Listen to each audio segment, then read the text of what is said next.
Yes, people. Black Eyes TV back again. Bring you that real information. Today it's a UK USA link up show with the one, the only Q Butter in the house. But before we get to him, let me get to my co-host, Mr. Riggs. Speak to the people, then. Yes. Evening to the people in the UK, and afternoon to the people in the US of A. Today, as I was talking, that we're trying to make greatness, and we're meeting up with greatness, and we're doing greatness because we're now putting the boots on the ground. You're going to see me all over the world, traveling from one place to the other. You're going to see me doing all sorts of things. Me and Rich are going to be filming. We're going to be doing hard work for 2008. But we're not talking about us. The first most, I want you to share this link. I want you to like this link. And I want you to improvise with everything we've got to say, because this is going to be serious information of how we can link up and how we can move forward. So we have a special guest today, the one and only, the New York on his back. Wherever he goes, wherever he does, he causes effects. Q Butter. Awesome. How you doing, sir? What's good, Fanny? What's good? Black power in this motherfucker, baby. That's it. Loving it. And as we said, yeah, this is about doing, not just talking. So again, it's our pleasure to have a duo on the show, Q Butter. I had the pleasure of going down to your spot and enjoying your hospitality when we was in New York. But again, introduce yourself to the people first of all. Tell them what you're about, any information you'd like them to know before we get into your latest projects and what you're up to. You already know Q Butter, educator, entrepreneur, father, husband, you know, in pursuit of greatness. That's the mission, developing our community, empowering our community every day, all day long. That's the goal, that's the focus. You can learn more about what I got going on our website, xyayx.com. You can go to Zyx/Q Butter, QUEBUTTER. You can find me on any social media site, QUEBUTTER. So Q, as we met you in New York, we want to have a little reflection on 2017. What have you been doing and what have you achieved in that 2017? 2017, we opened up and got our institute up and running to the fullest. We were able to maintain almost 20 students in our program.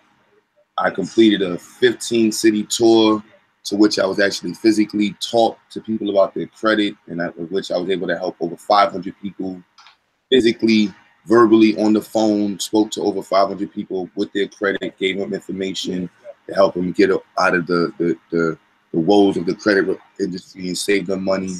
I personally got over $200,000-300,000, maybe also good, almost, I want to say $500,000 of available credit brought to the Black community.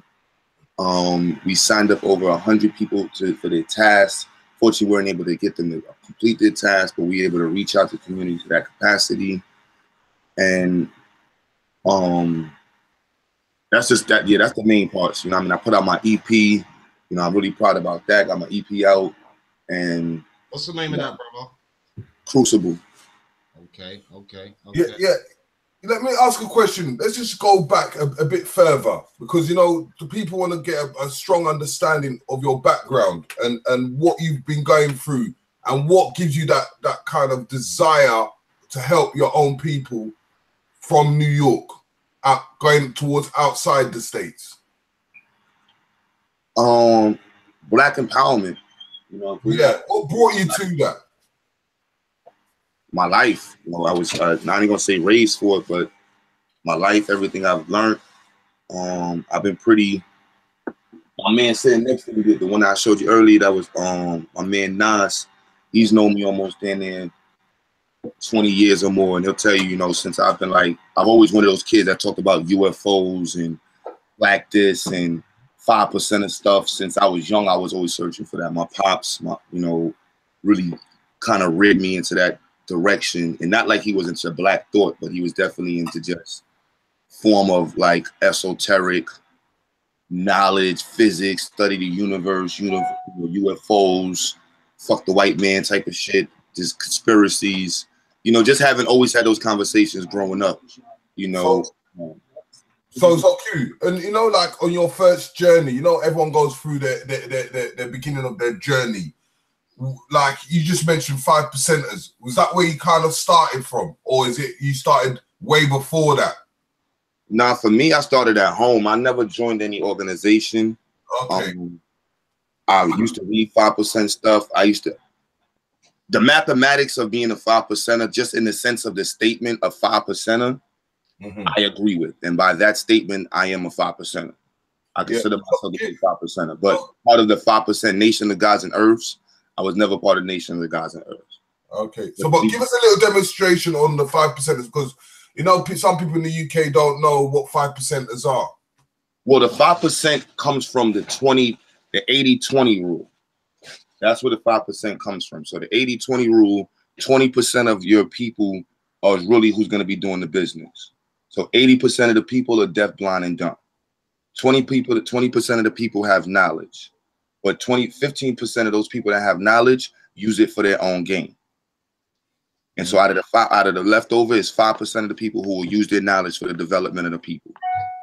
Okay. I agree to that. And if you do that, that's the 80-20 rule. So if you look at it, if you go to your business, 80% of your employees or your work doesn't, you know, 20% of your clients will accompany or make up for 80% of your money. You see what I mean? 80% of your clients will go to any other business. 20% of your you know, it's the 80-20 rule. You know, so you can use that. You're familiar with it? Yeah.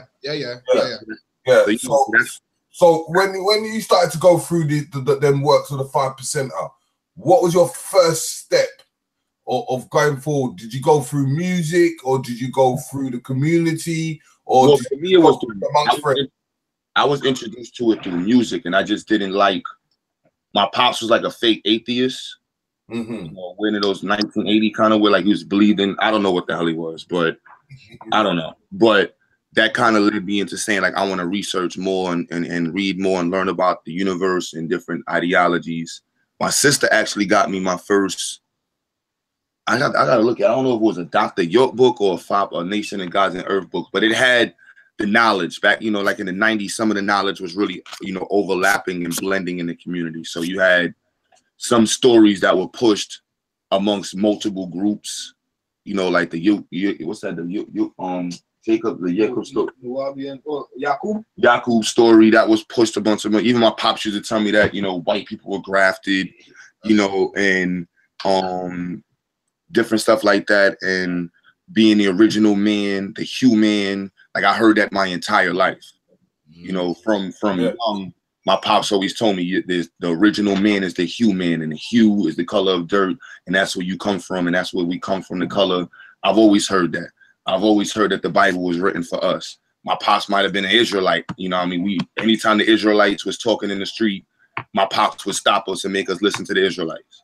You know what I mean? Like, you know, so it was like, you know, that was the tempo growing up. So, and then I'm from Flatbush, you know, so in Flatbush, there's a strong Caribbean presence, so that the Rastas, and so being a Yankee, so to say, around a bunch of Caribbean people, you immediately run into an identity crisis because you want to say that you're from somewhere.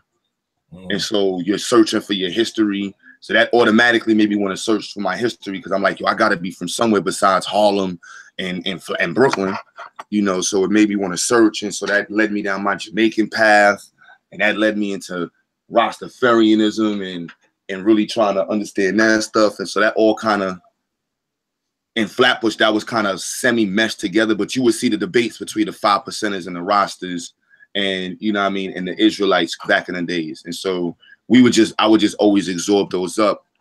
But I had a strong home setting. So it's not like I would go to the streets. And I think a lot of times, unfortunately, a lot of our brothers don't hear anything at home. And so when they go into the streets and they hear some information, it's like so overwhelming to them. They're like, yo, he told me this, he told me that. So they're just ready to join a lot of different organizations. For me, I've heard this stuff my entire life. Yeah. Like literally my entire life, you know what I mean? Like, so, you know, my pops had a chalkboard in the house. I always remember him writing on the chalkboard, going through his theories. We would debate over the Bible, debate over this. He would read stuff and see what I thought about it and push my comprehensive level. So it's at home. And for me, that's my journey. I know a lot of other people, they might have started in Dr. Johnny Clark classes, or, you know, Sister Francis Cress Wilson classes and stuff of that nature, the internet. I don't really come from that line of thought, but at the end of the day, it's all the same shit to me.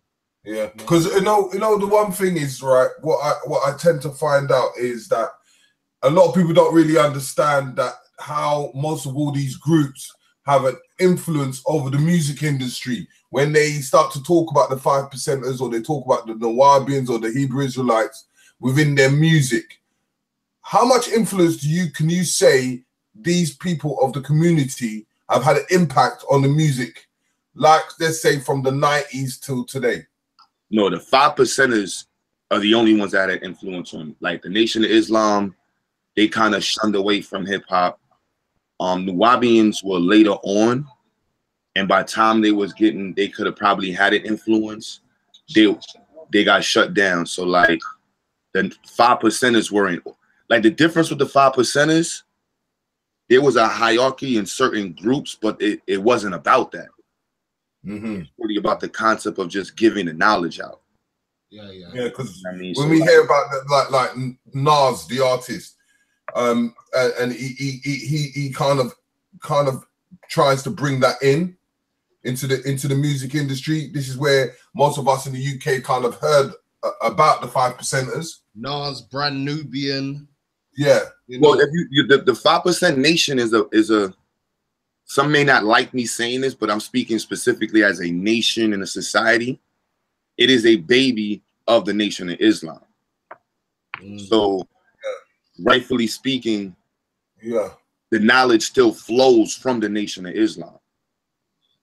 Because the 1 to 10 that comes from the Nation of Islam.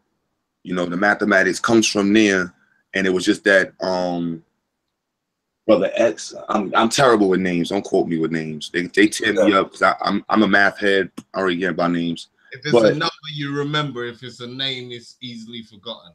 Yeah, you know, it'd be hard for me to remember. That's just why. But yeah, Brother X, Clarence X, what was his full name? Damn, I feel like an idiot. But some number 13. Yeah, no, it's Clarence 13. But I know the Father Allah. Forgive me, nation. You know what I mean? Y'all tear me up for that one. But the they were like, yo, if you can't remember his name, you can't quote him. I'm like, look, that's not how it works. That's not how it works in mathematics. I don't remember who came up with 1 + 1. Who cares what 1 + 1? I remember 1 + 1. And the point I'm making is that he wanted to bring the knowledge from being a secret society to having it be flourished to everybody. And he chose to use hip hop as a vehicle and get into them, to the rappers, so that way he can use that as a tool to promote it and build with the youth. And so it kind of really hit with street corners, you know. So 1 second. Nope. Yeah, I read. On this level park, because I'm still wrapping up this. I'm still in the interview. I got you. Yo, brother. Yeah, go on. Ask the question. Was you saying, Rich? Yeah, my bad. What you were saying? Yes, so just in regards to your music, before we move into more of your life, what influences you in the tunes that you're making today? So when you're talking about your new EP that you've come out, and I know you've helped produce tunes for Red Pill and Blue Pill and stuff like that, but what's the influences behind your tunes now? Well, as an artist, I look up to Bounty Killer, Sizzler, Tupac. You know, those are the artists that I really like, that I really embody and like. You know what I mean? Bounty Killer and Sizzler. You know, that's my. You know what I mean? They represent the ghetto, full force. Everything's about the ghetto. You know what I mean? Like, even if they doing a gunman, even if Bounty was doing a gunman song, he's gonna represent for the ghetto youth. And so that's always been my vibes, and that's always how, you know, I'm always flex. Like I'm for the youth, I'm for the ghetto, I'm for the, you know, the impoverished, and that's what I'm here to focus on. Yeah, because Cuba, like, when a lot of people say, yeah, but this guy's rapping about guns and things like that and on the street, and we know that this is a reality of it, but sometimes some people sometimes talk about these things in a form of a metaphor when they're rapping or they're singing. Yeah. So no, because I just wanted I wanted you to kind of elaborate on it, because a lot of people, they say, oh no, but this song's got too much gun talk in there, but they're not understanding the metaphors behind it in that form of a spirituality kind of way. Well, yeah, that's the reflection. I mean, I don't really do the gun talk. I try to keep mine. I don't know if we could play without listening to y'all, but I keep my music. It's a reflection of what's going on, but you know what I mean, that's not my life. I ain't really a gunhead. You know what I mean? Like, that's not what I promote. But some people, that's the reflection. You know, art reflects life. Life reflects art. You know, it goes back and forth. So, you know, we just got to understand that for some artists, that's the life they know. But I think now there's a lot of emulation. There's a lot of copycatting. And so we see a lot of that where people are just talking about lives. A lot of people are just bringing up lives of people that they don't live. Even people said that about Nas and Jay-Z, were like, that's not their lives that they were rapping about. And then you got rappers who really lived that life and then end up in jail because they made a song bragging about a life that was meant to be hidden. You know, so it's a weird reality. That's it. That's it. And again, just while we're talking again to the audience that's watching, big up for tuning in so far. Yeah, big up to Tell the Truth. Big up to Science in the chat room. Quincy. Yeah, shout out to the USA family. All bigging you up, Q. Yeah, this is a UK USA link up show. Facts. I can't see the send me the link to the chat to the YouTube channel so I can Yeah, I'll do that now. I'm sending in the back link. Yeah. Shout out to everybody in the chat, Ramola family in UK. Shout out to y'all, definitely, yo. Nothing but love. You see, now this is the next thing now that people need to understand about Cuba. We've talked about the road aspects, we talked about the schools of thought, but again, people don't understand about your mathematical and scientific training that you've undergone, because again, we know you run a school for the young people, but let's talk about some of your education. What is your educational background? Because I know every time people hear it, they're quite surprised. They may not think it matches up with your persona, but again, this is a vital cog to being qualified in what you do. So talk about your education background, brother. Well, I in school, I studied astrophysics, astronomy, and physics. Kind of flunked out. Life was kind of hard. I was focused on my business, and I had to make a decision between life and school. And I think more or less I wasn't being as disciplined as I should have been at the time. And narcissism kind of led me into going for astronomy because I wanted to prove that I understood the universe on a whole nother level and be a super smart black guy. Like, I see a lot of dudes in the conscious community, like, they have that ego fix where they want to come across like they're the smartest person in the world. And so, you know what I mean? Like, whatever. I think I was underneath that same kind of, you know, quick fix drug. But I learned a lot, and it taught me and it humbled me in the sense of how much I didn't know, how much I needed to learn. And it gave me a very strong core understanding that now is really shown itself to be, not just say now, but shown itself to be extremely useful. Even with my business, I was in calculus 2 when I came up with my marketing plan, I believe. It was calculus 2, and that changed my life. You know, the predator-prey theorem and suppression marketing and being able to capture a committed community and make your money out of it. And so I've been, you know, able to be in business for 10 years. I'm really proud of that. This is my 10th year in business. And we got our community organizations, community organization that we have running upstairs that's being ran and funded through our school. I mean, not that I stay saying school, institute, which is funded through our music studios and our other multimedia services. So, you know, I'm really, you know, proud to be able to say that and be, you know, amongst the people that's doing that in the community, because it's just that it is extremely needed. again, my background beyond that, I've read, I think most importantly from college, I learned how to learn.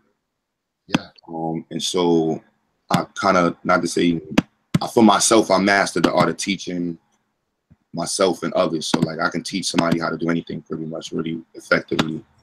And most importantly, I learned how to teach myself how to pretty much do whatever I decide to do extremely effectively. And I'm willing to, and, you know, most importantly, I'm willing to fuck up. You know, and I think some of us forget that. And, you know, being an entrepreneur, if you're not willing to fuck up and work through the fuck ups, work through the hard times, you're not ready to be an entrepreneur. And I've had close friends get murdered, and I've told it while I was doing the session.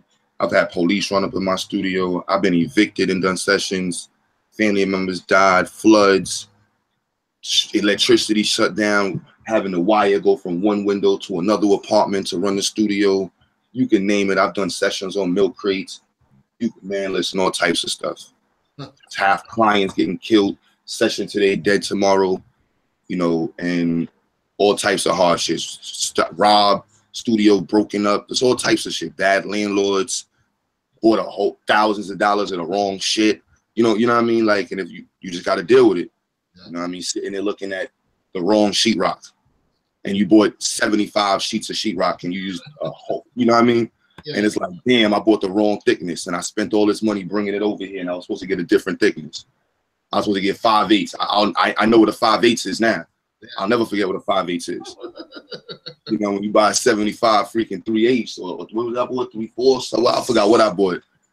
You know what I mean? And so like, one of them things, you know what I mean? This, and you just got to get through that. And so if you're not willing to say that and be that in business or whatever you're doing, you know, you're not about it. And so my background, that edged me out, you know, in life. You know, I beat a murder case, and I wouldn't have even beat that if I wasn't like extremely focused. And it took 6 years of my life to beat it. Not take it, but it took 6 years to beat that case and beat the city, you know, and I've been in a lot of other court cases, you know what I mean? So, and you don't win unless you fight.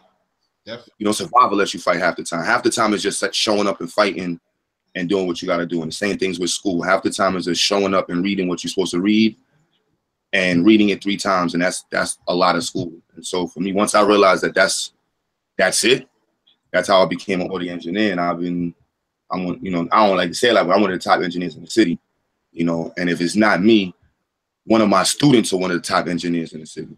That's all. That's all. You got to keep it moving in-house. And as I said, I've had the pleasure of coming down to your spot, and I see you got a gang of youths in there doing their thing, homing their craft. So big up to you for that. In regards to your school, how long is it? Your institute. How long has it been established for? You know, how long has it really taken off from? Because again, I know it's been running for a while, and again, people have only known you a lot more from this YouTube dynamic and you coming on Sarnet TV and whatever, but I know you've been doing your thing for a lot longer than that. But how long exactly has your institute been running for? It started August 2016. We actually formed a corporation last month. And we've been servicing since then. The concepts for the programs, you can probably look back and see some of the concepts for the programs we've been doing. I've been trying to help youth with the GED, and I think I started that in 2004 with Zyx, Project TAP, our Black Bank Initiative, and our community forums. We've been doing that since 2015. And you might be able to find, we could probably say before that, but really strong since 2015. And so, again, I would say since I became awoke in 1999, I've been a walking machine. So anybody I come in contact with, I'm going to give you information. I've helped a lot of people in different ways, and I don't even care about it. But, you know, I want to be able to you know, there's tons of ways. I had somebody walk in here the other day, and I completely forgot. I forgot that I helped him start a business 10 years ago. He then went to jail, did 7 years in jail, came back and was like, and came to the studio, and he close the door for me. It's cool. It's cool. What you call it? And then my bad, a bunch of people walked in. Damn, I lost the train of thought. My bad, bro. Yeah.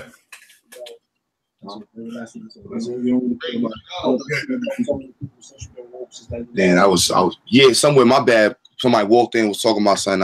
I just hate when that happens. I know how busy you can be, Q, man. Don't worry about it, man. As this week, because you got a studio to run, and we got the privilege to get you to do an interview. But and just so you see, my man, we about to shoot a video right now. Go check out my man. What's your YouTube? Forceman. FORCERMAN. So see, I know we about to go shoot a video. We in the printing room, Nas right there. That's the master. Bang. Yeah, see, it's a lot going on. Right behind this, on the other side of this wall, is a session going on. That room, you know, you've been here, so they know that there's a lot of stuff going on upstairs. There's like 6 youth upstairs in the classroom. And so, you know, just so y'all know there's a lot going on and different stuff. So forgive me for the, forgiving my long way losing my train of thought. Oh yeah, so but you know with the school with the youngsters, because the other day I looked at one of your profiles and you always move from state to state. What kind of package are you carrying with yourself from state to state, and what kind of influence are you trying to influence on the people of the community? Because I saw one place where you was going into like a shop. Well, last year was really just running gun. And I was like, yo, I'm just running, doing Black empowerment. This year, I kind of I've grown it to a very specific goal set. And I understand it now as a national position. Like, I've been to almost all the major cities where Black people are at. I spoke there, I've done stuff, put in work in their cities to some effect. But now I see like on a systematic scale, how to do it way more effectively. I could have did it way more. Like even last year, like I was talking to my I hate calling the assistant, but he tells me to call him that. Brother said he cool. And we were discussing when I was in Cleveland. I spoke and there was maybe like 20 people there, and the place where we was at was a gym, and we were using the community center. But in the gym portion, there was like 50 dudes in there playing basketball. And so our whole focus was to get the dudes in there playing basketball to come in there and listen to my credit repairs lecture. This time around, I said, you know what? I've learned from that. I don't care if they're playing basketball. You don't want to listen to the credit repair? Cool. Let me get your email, address, and phone number. Are you employed? And have you finished school? That information is way more just as vital as finding out if you want this credit repair information. Then after that, yo, let me borrow you for 5 minutes. Can we do a health screening? Look, we just need 5 minutes. We just want to do a health screening, see if you got high blood pressure, heart disease, diabetes, any of these things. Now, those 60 people, I would have been able to do that with. So now when I go back to these towns, I'm going back with a servicing approach. And so I have a goal set. Like I want to be able to say thousands of people. I've helped thousands of people. I want to turn around like thousands of people actually can say, yo, Q helped me start a business. Yo, he helped me get my credit repair fixed. Yo, he helped me get an apartment. Yo, he helped me get my GED. Yo, he helped me he wrote a parole paper. Yo, he helped me get this law passed. Like, I like that. That's the type. I want thousands of people, not just a couple. So, and we need that in the Black community. And so, after the tour last year, let me see. Matter of fact, y'all will be the first people I share it on. I don't even have a name for it yet. So, bring that exclusive, yes. Yeah, I don't even have a name for it yet. I haven't even shown nobody this yet. But this is I don't even look at the title, but this is I don't even have a title for it yet. But yeah, see, said it cool right there. He in there, still working on it. But it's the 2018 to 2019, maybe 2020 goals, creating and promoting a national Black community development plan. So I want to actually be able to say that in the conscious community, we're nationally approaching Black empowerment. I want to be able to say that, not just New York, but approaching it on a national scale. And with this at the same approach, I want to provide a skeletal framework to combat education challenges found in our community. creating Black Business Alliance. There already are Black Business Alliances, but I want to hone in on a Black Business Alliance, sort of like network marketing. I had a little experience with network marketing, and I want to really focus in on it. If you look at your chat room right now, if we just did a call and said, and I'll get to that next point, I'll get to that point, we'll go to the businesses and create a viables committees, like just very simple. I'm linked with some people online that are already in these areas, and they can be the committees to make some of these goals go down. Targeted cities, I did 15 last year. This year, I think I'm only going to focus on 10 cities, and I'm locking in the cities to very specific districts. So New York, Baltimore, Atlanta, Detroit, Oakland, Cleveland, Philly, Chicago, Nashville. Oh, I deleted one by accident yesterday. I think the other one is Louisville. And it's not saying that I'm not focused on the other cities, but I want to hone in on these and their specific political districts. So in New York, it's Harlem, which is a very small area, and in Brooklyn, Brownsville, which is District 41, we focused on, and I believe 2 other districts because New York City has such a large population, but it's like 4 or 5 districts in New York City. And if you and looking at our networks, if you look at your audience in New York, I guarantee your audience in New York, if they're from Brooklyn, lives in District 41 or District 17. If they're from Manhattan, they live in Harlem. If they're from the Bronx, I guarantee they live in 1 or 2 districts. So instead of us just all over the place, I'm very specifically focused on these target areas because I know our people is in these specific areas. And in these same districts, almost all of the local council is Black. You see what I mean? So when we look at our political reach, it's very powerful, you know, almost 1 degree. In Cleveland, I'm all about the 6 degrees of separation. I'm 1 degree away from this person, Kevin Conwell. I never met him. I'm 1 degree away from him. I can go to Cleveland and in 1 phone call, be sitting with this person. So, and we have this reach in the conscious community right now. So for myself, I'm just like, I'm organizing this. And it's still a framework. I'm still working on it. My goal is to create 10 learning centers. The same thing we got upstairs. I want to create 10 of them in these 10 cities. It's very simple. We don't need $100,000. All we need is a couple $100. Yeah. All we got to do is find somebody that's in these 10 cities. If you have a location that we can use, that we can put a learning center in, long as it has 2 entrances and exits, it has its own meter box, and it can be rented out or leased out, or if you want to volunteer it and donate it and you get a tax credit, any of those things were available. Our budget for each city is approximately $500 to $700 a month. And you know, like Cuba, like you've got this skeleton. Because what I'm a person that, as I said, like is trying to cover the whole of the African diaspora and expanding. As you're doing this from state to state, and you're doing this kind of learning center and a prototype, and it's something that like we talk about in the UK, and we're trying to do and bring that same kind of similar prototype. So by able to do a form of a joint adventure to expand what you're doing into other areas, even in certain places in Africa that need learning centers. So if it uplifts in the US, it's something that we could take into the UK, and then from the UK to the Caribbean and so further on. So I'm just looking at it and I'm thinking, by you doing what you're doing, is the curriculum kind of been done, or is it still on its way? We about to get to it. I got you, beloved. I got you. So we got the learning centers. So when you read the curriculums are pretty much there. And so this is why I'm not overstressing the schools, because the city has enough money for schools typically. The cities need support in their schools. And so before we start jumping on anybody's toes, because we don't have a lot of the money to create the schools. Yeah. So we can create learning centers and get quick numbers and fill up the spaces to help out our community immediately.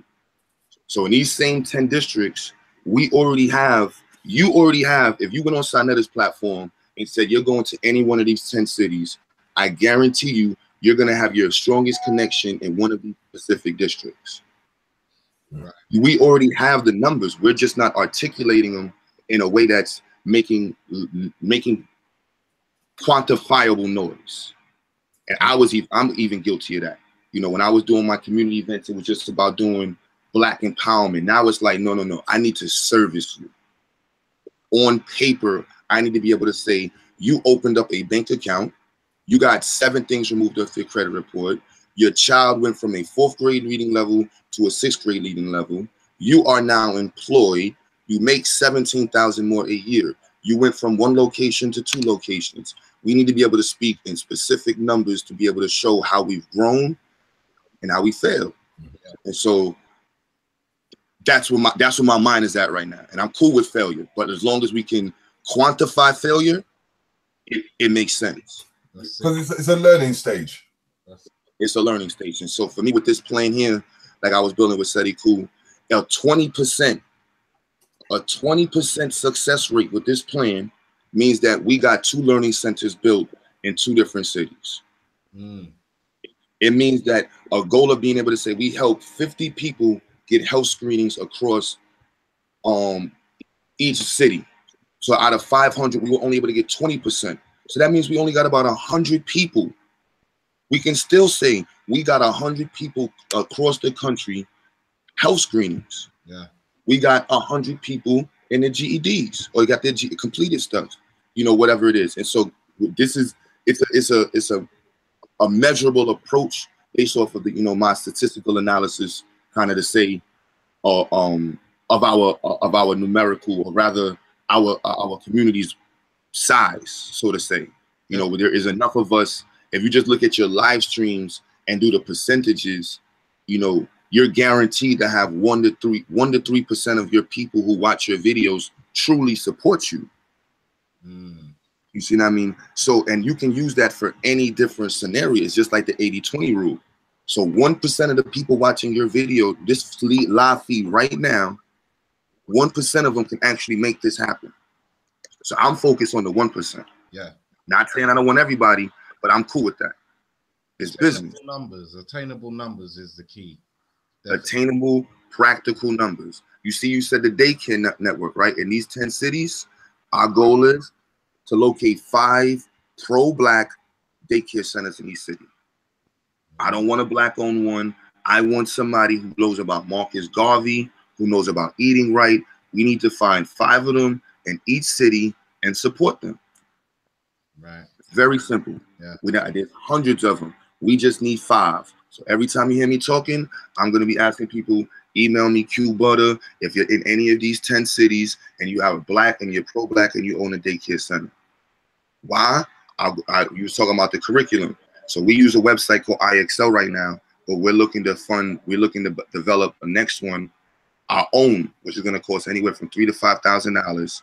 And the purpose of that one is to act like an IXL, but to be our own tool that we can control the usage, the data, the information, and we can administer a lot more students' usage to the program for the price of it. So right now we pay $400 for 25 students to learn 2 subjects.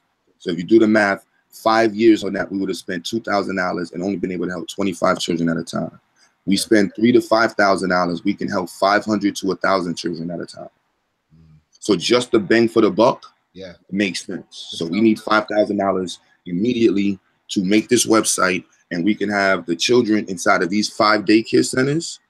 If they have 10 children each, that's 500 kids right there who are in pre-K who could be using this website to get early childhood education in a way that's in a congruence with the state standards and Black.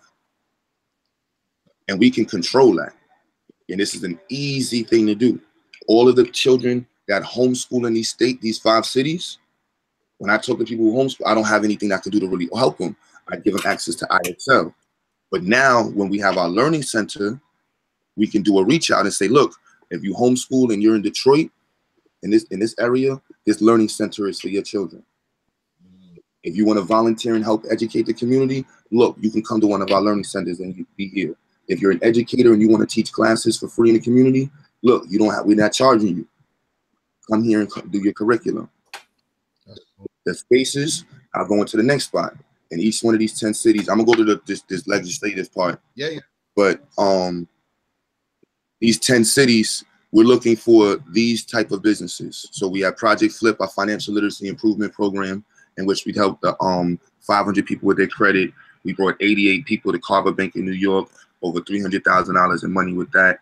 And so what we're looking to do now is, in each one of these 10 cities, I'm looking for 3 people in each one of these categories.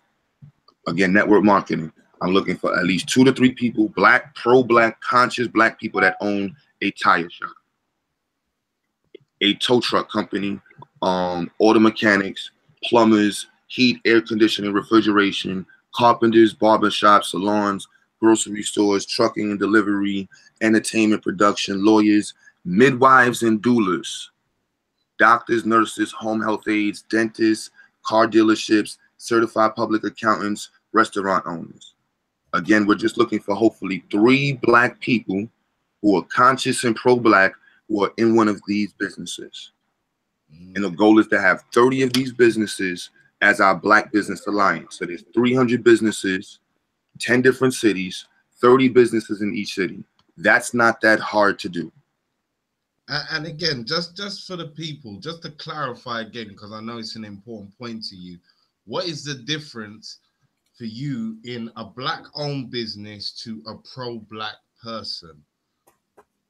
One, we ain't with, you know, we have our sentiments against the LBG community first and foremost. We have our sentiments ideologically speaking. We have our sentiments against, you know, the white community speaking. We have very strong views against what the white community or the government considers to be conspiracies. And so I don't have the time to be arguing with a black person as to whether or not the government has desired to marginalize, minimize, and depopulate black people. I'm not going to sit here and argue about the prison to school pipeline with you. I'm not going to argue about being poisoned in water. I'm not going to argue about with you about the hormonal effects of food and what it causes with the gay and lesbian population. I'm not arguing with you if homosexuality rights is equivalent to black liberation rights. I'm not wasting time having that. So if you're someone who wants to have that discussion, who doesn't understand that ideological position, you're not someone that I'm saying I don't want to work with. I'm looking for us very specifically. Very specifically. Then we can go to the external part. But I know that there's 3 straight, hardcore, pro-black people in Detroit that own barbershops. They're not with the shits and giggles, and I know they're out there. Email me at QButter if you're in any of these states, QUEBUTTER, subject with your business and what you do, and let's link. Let me know your zip code, and let's organize this position. Now, again, I'm pretty sure, and I'll bet money, that majority of these businesses are also located in the same district. And if they're not located in the district, their business is in another district, but they live in this district, or they grew up in this district. And so this is centralizing our political power, because we are disenfranchised because we're not taking advantage of the internet. And so I'm taking advantage of the internet. In these same 10 cities, damn near all of the 19 black banks are located. So again, centralizing the 30 businesses in this category, the 5 daycare centers, you see what I mean? All of the people I worked with, their credit, all of them, we want to make sure that they all are supporting one of these black banks. Now we can show our position in saying in 10 cities, we can show 300 business accounts that represent upward of $2 to $3 million in money. We can show 200 to 300 personal accounts that represent anywhere from $500,000 to more than $1 million worth of money, and hopefully more than that. But we can say this quantifiably and say, no, look, on this day we brought this many accounts. Kiss my ass. Definitely. We got Carver, One United, you know, specifically helping these banks out and any of the other ones. Then going to the next one, Strategic Black Science Initiative. I want to support the African DNA testing website. I forgot the brother's name. Anybody in the black science majors who is black conscious, hit me up. I'm looking for all, I don't care what city you in, but if you're in these 10 cities, hit me up. If you study biology, chemistry, civics, engineering, any sciences, I need to link up with you. Send me an email. If you're working on an invention and you're black and you're in any of these places, link me up. You see what I mean? Going back from that one, health initiatives, you know what I mean? Community, like we said, we're gonna do the health screen. A lot of the health initiatives can be easily organized in our community. Some of the communities we represent are the most impoverished communities or the most strap-held communities. And so the cities have a lot of money to help these communities. It's just that no one's making them do it.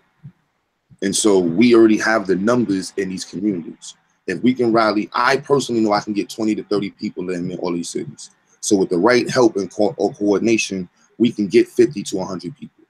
Doggy Diamond's involved. You involved in the UK. Sinetta's involved. We can do this same thing in the UK, and y'all could be the committee that runs it. Look, everybody in the UK, we need to raise, we want to open up a learning center. That's simple. The learning center is going to provide for who? Kids that are in regular school. So anybody who's failing, look, we have a space that we can bring you to and provide you with free supplemental help to get you up to point. And it'll be a Black environment to provide that form of education to you. Then on top of that, if you're homeschooling and you're in the UK, they can bring your child to the learning center. Then we can organize and have all of the children across from America to the UK using the same website, learning the same type of information. Then we can have our scholars submit their curriculums and they can have them being used on the website. Very easily done. This is very practical, simple. The only thing that I talked about spending money on in here was the learning centers in each city and the website, right? And we're affecting hundreds of people, if not thousands. STD awareness and screening. When we do our Black Power events, let's make sure we're doing STD screenings. We're doing health screenings. We're talking to them about does anyone in your family have any mental diseases? We don't know who has what in our community. These little surveys is real servicing. You see what I mean? Linking up the mental health practitioners in each of these cities. Umar talks a lot about children who have special needs. We're having a meeting tomorrow and we're going to be focusing on, part of the conversation is going to be talking about special needs children and servicing parents who are in schools and their child are failing their IEP. And so in order to grow that, we need to organize with our mental health practitioners in each one of these 10 cities and link up. So if you are in those majors, hit me up, send me the email, mental health practitioner, or you're an educator or you're a school psychologist to any of those effects, so we can rally around and have the youth come to our learning centers, have the city pay our educators to give the youth a better quality form of education in our own center. We can do this right now. You see what I mean? Going forward, preventive healthcare. Just as important as talking about these things, we're not quantifiably saying, are we systematically teaching our people to do preventive healthcare? And that's as simple as a survey form, a little bit of data, and a lot of the stuff the city will pay for, or we can organize and pay for, and be able to say that, look, we provided 2,000 people over the year with preventive healthcare information that's going to keep them from actually becoming diabetic, getting high blood pressure, high cholesterol, all these other things. That's the disastrous to our community. I didn't add the Black spirituality part. That's not my thing. I'm an atheist, but I understand why Sadiku added it. You know what I mean? Yoga, meditation, Tai Chi, anybody in these fields, in these spaces that's willing to offer it for the community, because we need to have, more of us, this goes with the mental health, these therapeutic activities available to our youth and to our elders and our regular people in the community, right? Then I'm gonna go back up to LA and Detroit and Nashville. In our political power right now in the conscious community, on Sinetta's network, your network, Doggy Diamond's TV, all Black News, Black Ice, whatever, all the different networks, Black Magic, we have the political power right now to get 2 laws written in LA, Detroit, and Nashville. So my goal is to at least have the bill written and heard on a council level. And so that means we have to galvanize the votes of signatures of at least 1,000 people. The reason why I picked LA, Detroit, and Nashville is because they're dealing with a very simple thing that's very that is extremely costly and hurtful to the Black community: the advertising of alcoholic and tobacco products to youth. Right. Well, let me just quickly interject something here, because you just stepped on something about our media.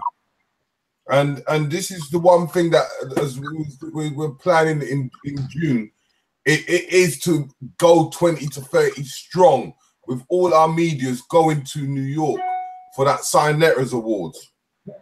And what we're trying to do at this precise moment, we're asking people to able to help us get there as much as possible. So we're needing people to, even if they can just donate to our GoFundMe called GoFundMe UK USA Link Up, because this is kind of detrimental that we link up to have an understanding and how we can build that bridge so that we can have these learning schools, we can have this social media working together and able to push things forward to our narrative of our people in every single community.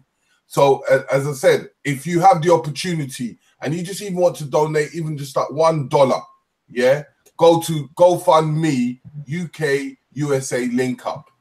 GoFundMe /UK USA Link Up. It will be put into the chat. But at the same time, I need you to donate to everything that is Black. All of us, we need that help and we need that encouragement, because if we don't donate or we don't put things together, we don't work together, our future will be great. So Q Butter, continue what you were saying. Yeah, man. Trying to speedball through it because you know I got to go for this video shoot. What you call it? But yeah, in these cities, we want to get basic legislation pushed that says that we want to limit the tobacco advertising within 1,000 feet from schools. We want to prohibit store owners from advertising on their doors and awnings and windows and at the counter space. And we don't prohibit the sale of tobaccos in pharmacies in LA, specifically in Watts and Compton. I already know we have the political power between just the gang members, the people in the gang life, and the conscious community. We already have the power to get these bills written. And this will affect the lives of so many youth, so many people, and immediately start to show that we have power to do this. And this is free. The only thing we got to do is promote it for a couple months, and I guarantee we'll have the signatures ready. One simple call to the district council, and look, we want to get this bill passed. We already have 2,000 property owners who are behind this bill. Let's get this done. And if you don't get it done, we have a problem with you. You know, and so, you know, that's where my focus is at. And of course, we have the Institute. We need all the support we can get. You know, we got to GoFundMe. We need volunteers. We're doing it in Brooklyn. If you're in the Brooklyn area, please support. You know, come by, volunteer. Whatever time you got, it all counts. Yeah. Listen, and again, I got to remind the people again, big up for watching so far. And you can go to Black Eyes TV, see us talking with our brother Q Bar, where he goes over some of his curriculum as well, stage by stage, some of the key pointers that they're implementing in their learning centers. So again, please go out and check that out, because I know my brother has to go and shoot his video soon, so he might not get to it. So if we don't talk about it in full, take your time, go to Black Eyes TV 7, go and find the video at Signed Letters Unity Conference, where we're sitting down with Q-Bar and he goes through some of those curriculum points as well on what exactly they're implementing in these learning with the youth, you know, the different programs that they're coming with. And again, like Brother Terry was saying, the curriculum that Brother Q-Bar has written is something that we can take and use anywhere. Yeah, it's just about supporting the movement in its initial stage as he's outlaid. And help create the open market. I know you're in the move right now. I'm gonna mute my mic, but I was just showing you out the studio real quick. Yeah, I tour real quick. Okay. Yeah. UK family, you're Black. Yeah. Say what up. That's the UK fam right now. Yo, what up? It's good. Peace, God. Peace, God. Hey, what's going on? What's going on? Yeah, we in Brooklyn, man. What's going on, man? What's going on? Man, it's Ajax, man. Wait on, man. You know what it is. Yeah, we working. Yeah, we working, baby. We working. Yeah, I know it's dark down here. We keep it in dungeon timing. Hell yeah, we see the other rooms. Go upstairs real quick. People don't realize how big a building. Like, you got a good few rooms there. That's my little brother right here. You know what I'm saying? He don't really mess with me though. That's my little brother right here, man. You know what I'm saying? Other studio, like I see. Yeah. Non-stop work, you know what I'm saying? Always going. Check it upstairs right quick. Watch it out.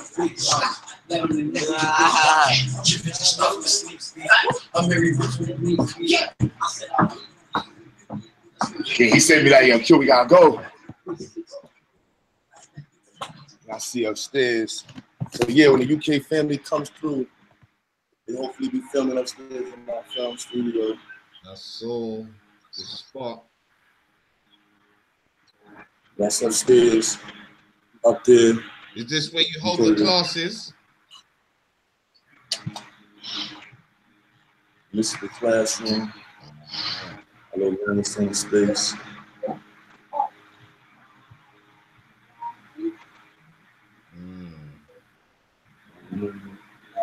You guys see it live in the flesh.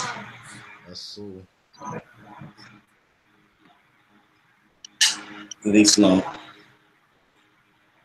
Microscopes. Whatever, King. Whatever, King. This is the website I was telling you about. I don't know if y'all can see it. That's IXL. We're working on that right now. So the microscopes, I love my microscope.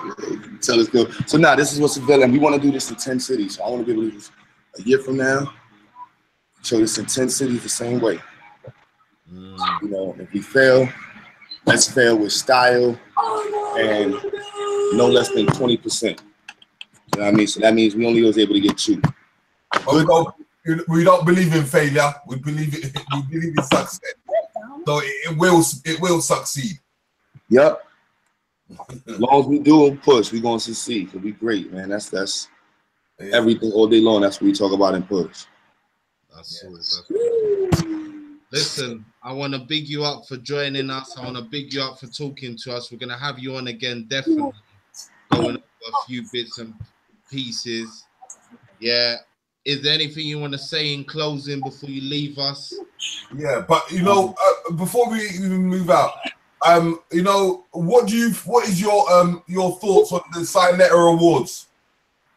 Oh no, I support it, man. Like we need certain platforms I support it from, you know what I mean? And it's not out of pocket. It's not like it's just hoarding or taking away from the community. Like he's a production show. He's helped bring a lot of people awareness. And his audience is huge. So it's going to bring a lot more awareness to the community, to what people are doing, and it's going to inspire people. Like I know Sinetta, he's going to give people that's really doing work their awards, and it's not just going to be like shits and giggles. And if he does, you know, and even the shits and giggle parts, I know he's going to organize it right. I hope he will. So that way, you know, everything comes off wavy. And so the world gets to see like, yo, we doing our own stuff. Like, even with this plan that I just gave y'all, you see what I mean? Like I already know Sinetta co-signs it, and this is us. You know what I mean? This is our award show. We're gonna show we can do that. These are our learning centers. These are our books. This is gonna be our website. This is our information. You see what I mean? And we just gotta keep pushing that narrative. Like this is us. Yeah, and looking at the format of the history of that Apollo, of where it's gonna be held. Yep, that's even doper. And it's just going to showcase what we do. When they see them RBG flags hanging off in the air, the Apollo, I don't think they've ever seen that in years. So that's, to us, that's like a big legacy that we will never forget. Yep. Never forget. We never going to try to forget. That's who we are, so we can't forget that. Yeah, so people, this is what I was trying to talk about. This is a kind of a big legacy. Understanding this is something that we need to get done. So we need people to invest in our people, and we need people to invest in people like Sinetta. When he's asking for you to go to his GoFundMe to invest in this historical day in June, and we're asking you, the public, to come and fund us so that we can get ourselves out there. 20 to 30 different types of people from the UK in different aspects to come and share that experience and make it a form of a legacy. So if you have that opportunity, just please go to GoFundMe UK, USA link up. And Word. I would love to see that. Just the fact that y'all are doing that, that's a testimony to Sinetta. I would love to see that, you know, Sinetta Award Show, GoFundMe, Jamaica, Haiti. Like, we want to bring 10 people from each different, you know, maybe next year that could be something that somebody coordinates. Like, look, we want to bring 10 people from 10 different, you know, countries to come out and organize the buses so everybody sees it in, you know, in each city. Look, you know, if y'all can't make it, look, we're going to be watching it on this show, on this channel and stuff. You know what I mean? Like, coordination, that's what we show our intelligence with. Our ability to coordinate on a high level shows, you know, a heightened ability to, you know, of intelligence. Most definitely, brother. Most definitely. Again, it's all about sparking the thought. That's a fact. Yeah, that's a fact. Definitely. But yeah, brother, so, you know, I got to get to this shoot. We about to bust up the city. You know what I'm saying? Steady camera life. Shout out my man Thomas Backdrops. Shout out to everybody doing it, man. Shout out to Black Ice TV, man. Can't wait. We got to do this again. Definitely. And big up to everybody who's been watching in the chat. You know, you got people. I'll bring y'all on my channel. I gotta bring y'all on my channel one time. Definitely. Whenever you're ready, just call. We'll be there. Yeah. Big up to Slick. Big up to Science again. Armin Ra Patar. Yeah. Big up to Ali. Yeah. Big up to Ty. Roy. Yeah. We've had a few. Big up to Spence. Like, all been supporting and viewing and coming on every Black Eyes TV show. Yeah, so again, big up to Q Butter for joining us, giving us that knowledge. Again, you heard where he's at. Support the brother in his movement. You understand? And support Black media, because again, without us, our narrative, our story, our endeavors are not getting shown. Yeah? Big up to everybody out there. Rigsy, you want to say anything before we sign off, brother? All I'm just saying is spend black, believe in black, be black, help black, invest in black. If we don't do this, we can't be a movement. We can't be worldwide. We can't look after our own. It's all about the new generation and making that legacy. Just think of it to yourself. What is your purpose in life? And if you have a purpose, you will do what you have to do for your people. It takes a village to raise a child. So, you know what? Make that power move. As I said, hashtag power moves, as I always say. Make that move and do what you have to do for your people so your people can help you. That's it. That's it. This is another Black Eyes TV production. You see it in the back, yeah? Big up everybody for watching. Yeah, we out. We will be back soon with more. And again, support Black Eyes TV 7. There's a PayPal button on the channel. Go and support us. We need equipment. We're always needing upgrades for our guests to bring this information to you, yeah? Big up every time, people. Peace.